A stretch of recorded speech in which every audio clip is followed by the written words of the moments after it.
Jean-François Dumont, bonjour. Bonjour. Vous avez récemment travaillé sur des territoires.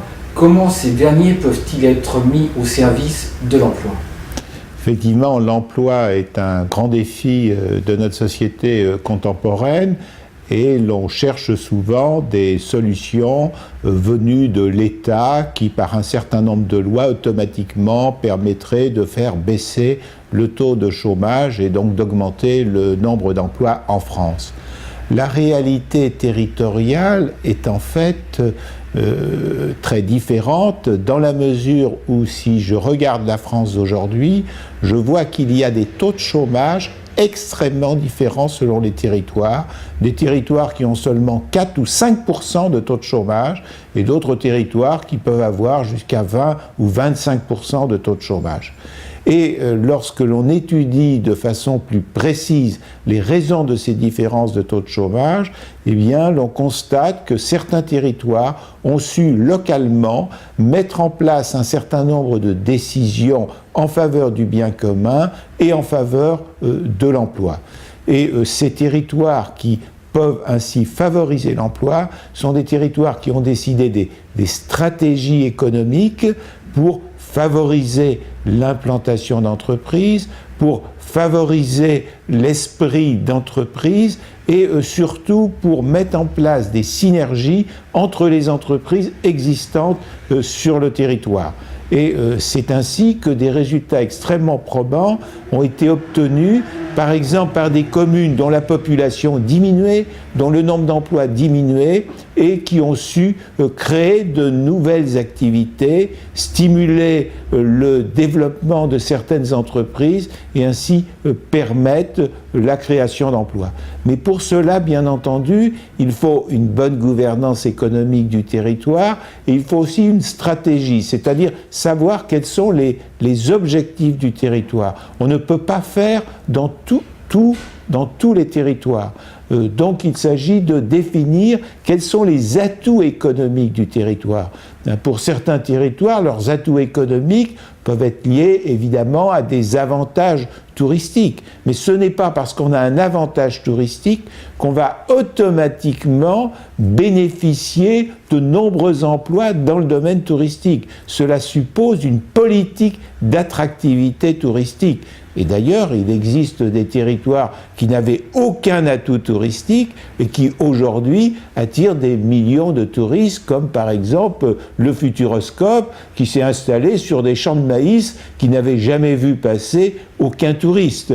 Ou bien les réalisations faites dans le centre de la Bretagne par Carré, qui a développé le festival des Vieilles Charrues, alors qu'a priori ce territoire n'avait pas un atout touristique considérable, notamment par rapport aux zones littorales des différentes régions françaises. Donc l'important, c'est donc d'essayer de comprendre la nécessité d'avoir une politique de développement économique. Prenons l'exemple d'un autre territoire qui se trouve dans le centre de la France et dont la politique s'est axée sur le développement du commerce et notamment du commerce de bouche. Comment s'y est-il pris ? Eh bien, ce territoire a décidé qu'il n'y aurait pas d'hypermarché sur son territoire.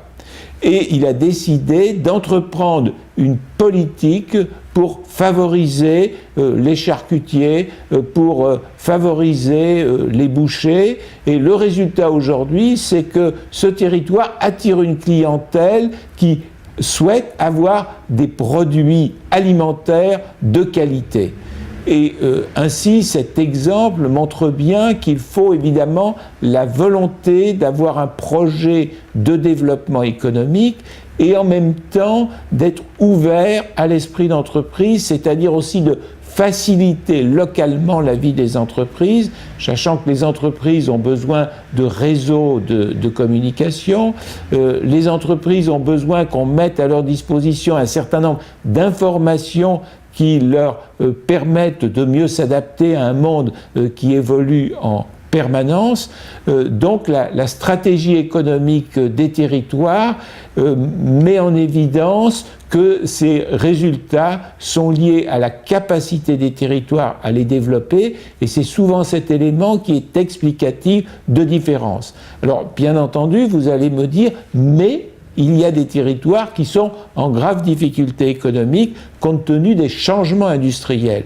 Eh bien, souvent, ces territoires qui sont en grave difficulté économique sont des territoires qui n'ont pas anticipé. Ce sont des territoires qui, longtemps, ont vécu sur une rente de situation, c'est-à-dire qu'ils avaient sur leur territoire une grande entreprise industrielle qui satisfaisait les besoins d'emploi, et ils étaient très satisfaits de cette situation.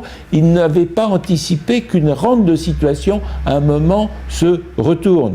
Pensez à une ville comme Romans, qui était la ville reine de l'industrie de la chaussure, et qui pensait que cet atout que représentait chez elle l'industrie de la chaussure allait durablement satisfaire les besoins de son bassin d'emploi.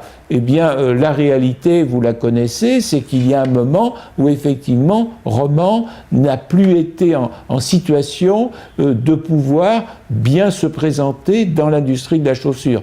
Donc il faut que des territoires qui sont hyper spécialisés anticipe que l'évolution de la dynamique économique se traduit inévitablement par la nécessité de s'adapter et par la nécessité de restructurer son économie en imaginant d'autres atouts que ceux que l'on a déjà auparavant. Donc toute ma réflexion porte sur la nécessité d'améliorer la gouvernance des territoires.